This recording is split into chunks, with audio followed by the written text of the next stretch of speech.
I'm Atra El-Nashar at the White House. Iran and Russia announcing joint naval drills in the Middle East. The move inflaming tensions between the U.S. and Iran, which are already preparing for potential military conflict if nuclear negotiations break down.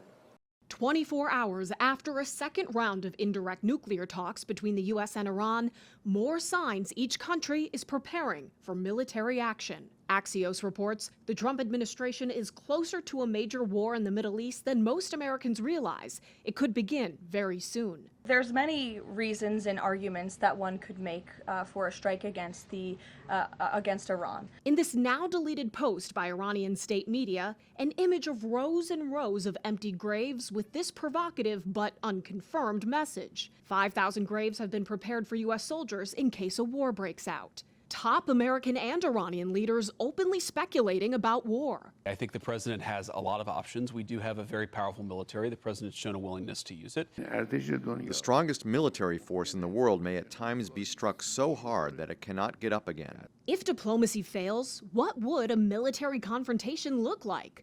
Republican Senator Lindsey Graham, a close ally of President Trump, is bullish on using force to enact regime change in Iran. They have a lot of ballistic missiles. They could hurt us. They could do damage to Israel, but every day that goes by in the war, they get less capable. We don't need boots on the ground in Iran. We need to partner with Israel if we do a military operation to make sure we get the highest and best benefit of our capabilities. Iran could get some help from Russia, which uses Iranian drones in its invasion of Ukraine. Wednesday, Russian naval forces arriving in Iran for joint exercises in the Gulf of Oman. The White House is not publicly committing to a deadline for when diplomatic talks with Iran need to yield an actual nuclear deal, but President Trump has said he wants to see things move quickly.